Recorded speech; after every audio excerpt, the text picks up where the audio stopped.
Telugu Desam party కార్యకర్తలు, Janasena party కార్యకర్తలు ఊళ్ళల్లో అమాయకుల మీద, ఆడపిల్లల మీద చేసే అఘాయిత్యాలకు అంతు లేకుండా పోతుంది.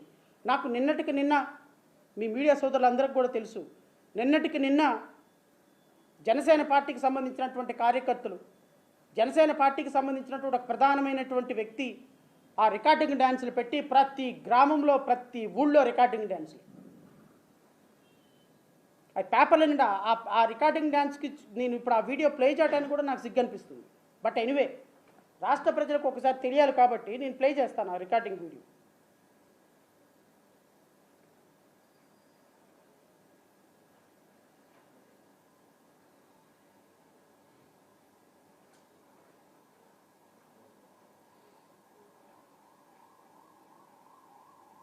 ఎక్స్పోజింగ్ ఏమైనా ఉందా లేదా చెప్పి జల్దీ వెళ్ళిపోతాం కిందకి.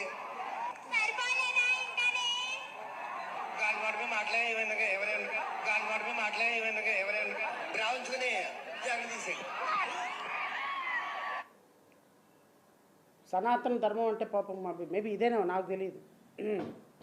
గౌరవ ఉప ముఖ్యమంత్రి గారు మరి ఈ వీడియో చూసారో లేదో నాకు తెలియదు, కానీ సనాతన ధర్మాధికారి, ధర్మ పరిరక్షణ అధికారి, దేశంలోనే ధర్మాన్ని 4 పాదాలు కదనుకుంటా, 3 పాదాలు, ఇప్పుడు నడుస్తుంది 4వ పాదం అనుకుంటా, 4 పాదాల మీద నడిపించడానికి వచ్చినటువంటి గౌరవ ఉప ముఖ్యమంత్రి గారు మరి ఈ సంక్రాంతి సంబరాలకు వెళ్ళినట్లేరు. సంక్రాంతి సంబరాలు ఈ మాట కూడా చెప్పి, ఎందుకంటే ఆడపిల్లల మహిళల మీద వచ్చింది కాబట్టి. గౌరవ ఉప ముఖ్యమంత్రి గారు ఏమన్నారంటే, ఆడపిల్లకి రక్షణ కల్పించాల్సిన బాధ్యత మనది. ఆడపిల్లల్ని కనుక ఎవరైనా ముట్టుకోవాలి అంటే కూడా గజ వణికిపోయేటువంటి చట్టాలను తయారు చేస్తానని ఒక స్క్రిప్ట్ చదివారు. స్క్రిప్టే అంటా నేను, ఎందుకంటే ఆయన నోట్లో నుంచి వచ్చే ప్రతి మాట స్క్రిప్టే. అది మనసులో నుంచి వచ్చేది కాదు, గొంతులో నుంచి వచ్చేదాన్ని స్క్రిప్ట్ అంటాము, మనసులో నుంచి వచ్చేదాన్ని మాట అంటాము. సో ఆయన మాట ఎప్పుడు మాట్లాడు, స్క్రిప్ట్ చదువుతాడు. ఆ స్క్రిప్ట్ చదివిన సందర్భంలో ఉప ముఖ్యమంత్రి గారు చెప్పింది ఏంటంటే, దేశంలోనే అత్యంత రక్షణ కవచం ఏర్పాటు చేసి ఆడపిల్లల మాన ప్రాణాలను కాపాడుతాను అని ఆయన చెబుతున్నాడు. ఆయన మరి ఆడపిల్లల మాన ప్రాణాలను కాపాడటంలో ఆయనకున్నటువంటి క్వాలిటీ ఏంటో నాకైతే తెలియదు, కానీ ఎందుకంటే నేను వ్యక్తిగతంగా కామెంట్ చేయను కానీ, బట్ మొత్తానికైతే మాట స్క్రిప్ట్ మాత్రం చాలా అద్భుతంగా మాట్లాడారు. 16 మొన్న 16, 17, 18, 15, 16, 17 3 రోజులు కూడా కోనసీమ జిల్లాల్లో 11 సంవత్సరాల పిల్లవాడు కూడా మందు తాగి చిందేసినవాడు.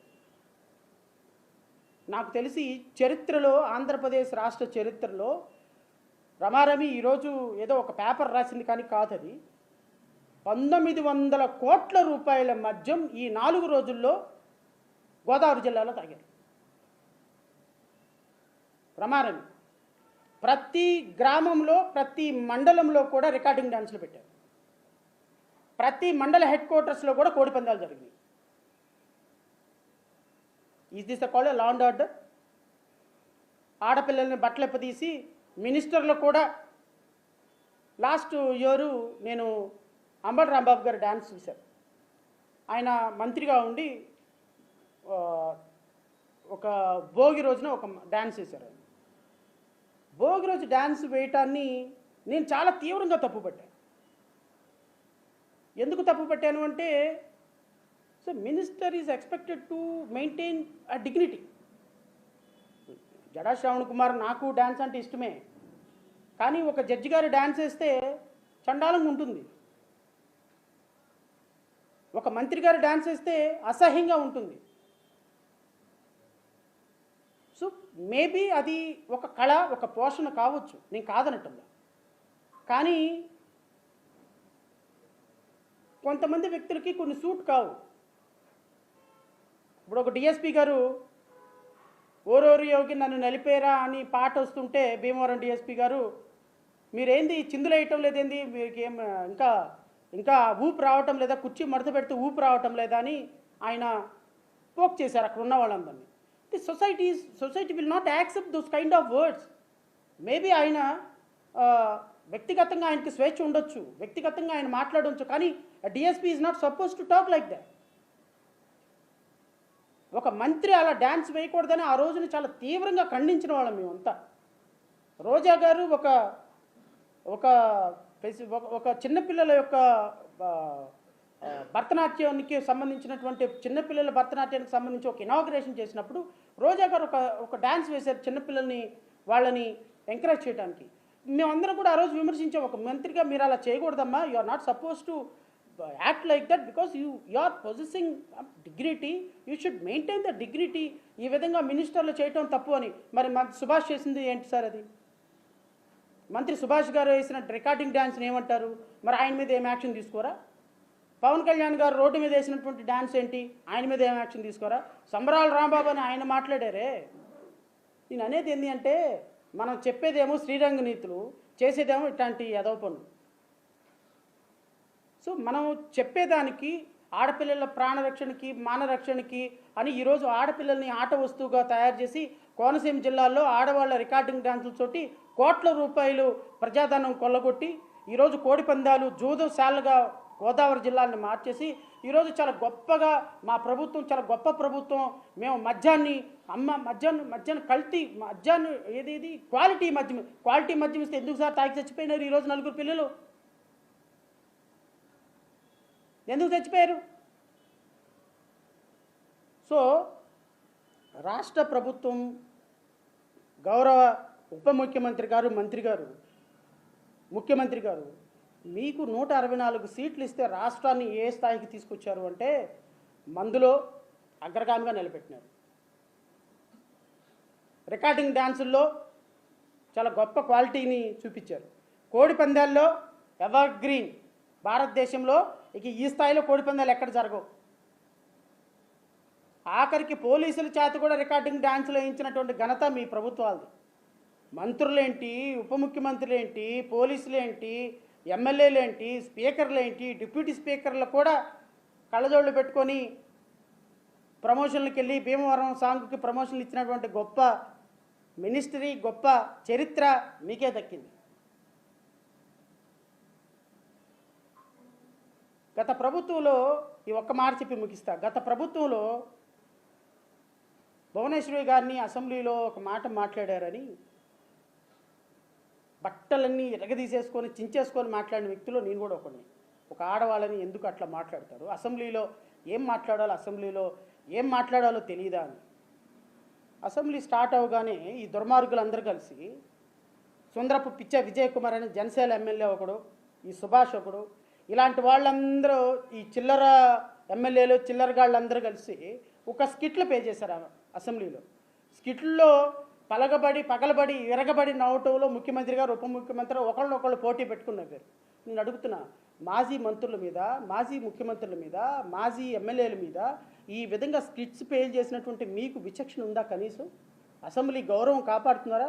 రేపొద్దున మీరు వెళ్ళిపోయిన తర్వాత మీ తర్వాత వచ్చేటువంటి మీ సక్సెసర్స్ అందరూ కూడా ఈ విధంగానే స్క్రిప్ట్లు వేస్తే ఏమైనా విజ్ఞత ఉందా? రాజకీయాలు మార్చడానికి వచ్చావా? రాజకీయాలను పొల్యూట్ చేయడానికి వచ్చారా మీరంతా?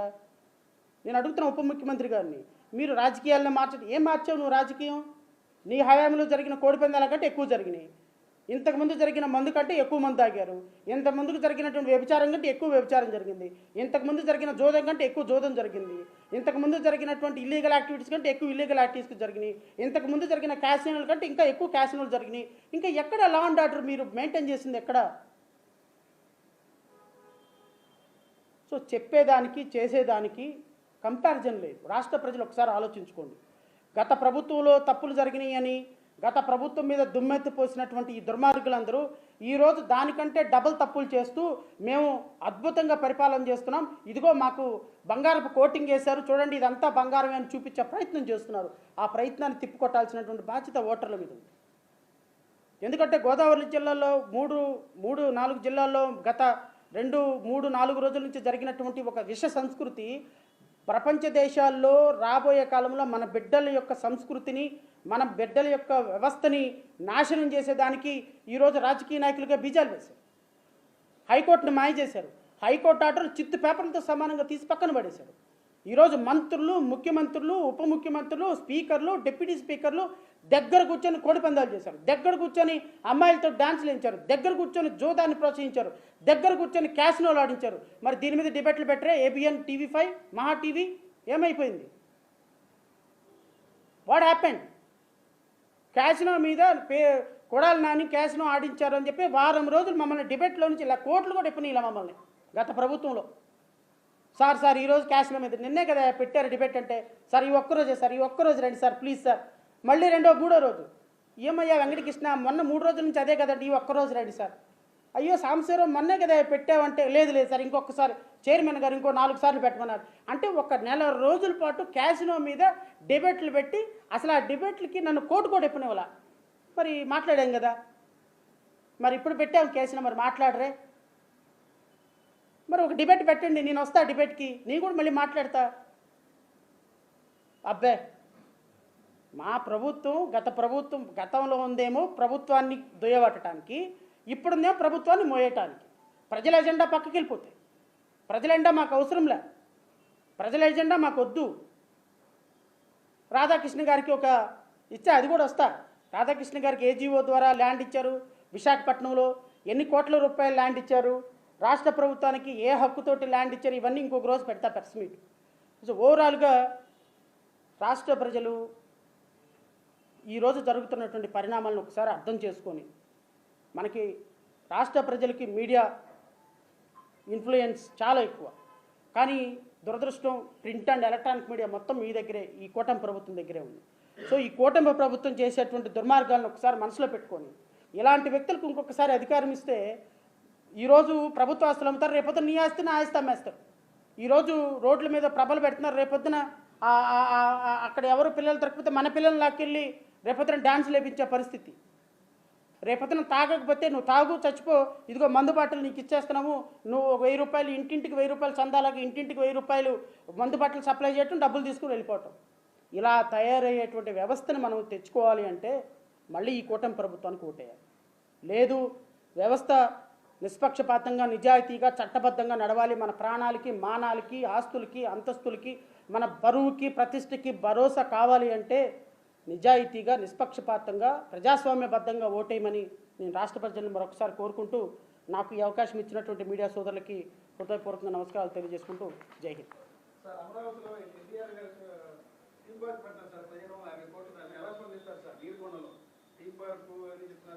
సార్ నీరుకొండ అనేటువంటి ప్లీజ్ సబ్స్క్రైబ్ .న్యూస్.